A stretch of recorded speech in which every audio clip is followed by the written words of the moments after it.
ഇനി ഒരു കുരുന്നും ഇവിടെ ഇനി കുടുക്ക പൊട്ടിക്കില്ല.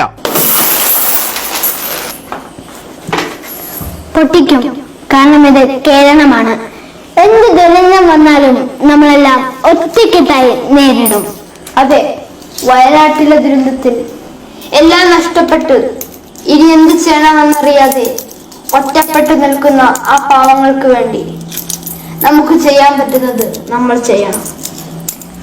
ഞാൻ സൈക്കിൾ വാങ്ങിക്കാൻ വെച്ചിരുന്ന പൈസ മുഖ്യമന്ത്രിയുടെ ദുരിതാശ്വാസ നിധിയിലേക്ക് കൊടുക്കുകയാണ്. ഏതൊക്കെ അഭിപ്രായ വ്യത്യാസങ്ങൾ ഉണ്ടായാലും വിയോജിപ്പുകൾ ഉണ്ടായാലും അതെല്ലാം മറന്ന് ഈ സമയത്ത് അവർക്കായി നമുക്ക് ഒരുമിച്ച് നിൽക്കാം. കാരണം അവർക്ക് നമ്മളല്ലാതെ വേറെ ആരുമില്ല.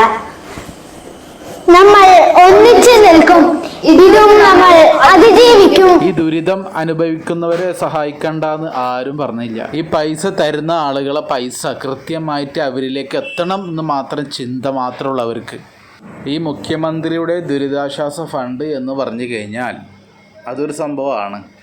കാരണം കഴിഞ്ഞ പ്രാവശ്യം പ്രളയത്തിലൊക്കെ ഈ ഫണ്ട് ഒരുപാട് കളവ് പോയിട്ടുണ്ട്. കളവല്ല, മുക്കിയുണ്ട്. എല്ലാവരും മലയാളികളാണ്, എല്ലാവർക്കും അറിയാലോ ചോറെല്ലാം തിന്നണത്. ഈ ഫണ്ടിൻ്റെ ഉത്തരം എവിടെ, അതിൻ്റെ പേപ്പർ എവിടെ, അതിൻ്റെ രേഖകൾ എവിടെ, ഇതൊന്നും കാണിക്കുന്നില്ല അവർ. അതാണ് എല്ലാവർക്കും ഒരു നേരിട്ട് കൊടുക്കണം എന്നുള്ളൊരു താല്പര്യം എല്ലാവർക്കും വരുന്നത് അതാണ്. കാരണം ഇതിൽ കൊടുത്തിട്ട് ഇവർ എന്തായാലും ഫണ്ട് മുക്കും എന്നുള്ള എല്ലാവർക്കും അറിയാം. നമ്മൾ നയിച്ച പൈസ അല്ലേ, അപ്പോൾ നമ്മൾ കൊടുക്കുമ്പോൾ ഈ ദുരിതം അനുഭവിക്കുന്ന ആൾക്കാർക്ക് എത്തിക്കണം എന്ന ചിന്തയിലാണ് എല്ലാവരും ഇത് നേരിട്ട് കൊടുക്കണം എന്നുള്ള ചിന്തയിലാവണത്. അല്ലാതെ ആരും മുഖ്യമന്ത്രിയുടെ ദുരിതാശ്വാസ ഫണ്ടിലേക്ക് നൽകാണ്ടല്ല. ഇത് സംഭവം അവിടെ എത്തണ്ടേ, ഇത്ര നയിച്ച പൈസ അല്ലേ എല്ലാവരും ആളുകളൊക്കെ. അപ്പോൾ ഇതവിടെ എത്തിക്കാന്നുള്ളൊരു കടമ അവർക്കുണ്ടല്ലോ, വെറുതെ ഇടുന്ന പൈസ അല്ലല്ലോ ഇത്.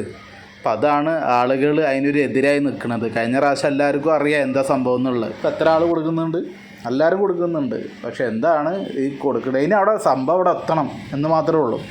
കാരണം അത്രയ്ക്ക് കട്ടുമുടിച്ചിരിക്കണവർ, അതുകൊണ്ടാണ്, വേറെ ഒന്നുമല്ല. പിന്നെ വലിയ വലിയ ആൾക്കാർ മമ്മൂട്ടി, മോഹൻലാൽ, യൂസുഫ് അലിയൊക്കെ എന്തായാലും അങ്ങനെ തന്നെ കൊടുക്കുള്ളൂ. കാരണം അവരെ പേര് പുറത്ത് വരണ്ടേ. ഇത് അതാണ് എല്ലാവരും മുഖ്യമന്ത്രിക്ക് അങ്ങനെ കൊടുക്കുന്നത് എല്ലാവരും. കാരണം ഇത് പബ്ലിസിറ്റി ആവുന്നുണ്ട്, എല്ലാവരും അറിയണ്ടേ കാര്യങ്ങൾ, ഇത് ഞങ്ങളാണ് കൊടുത്തതെന്നുള്ളത്. എല്ലാ ആളുകളും സഹായിക്കുന്നുണ്ട് വയനാടിന്, അത് വേറെ കാര്യം.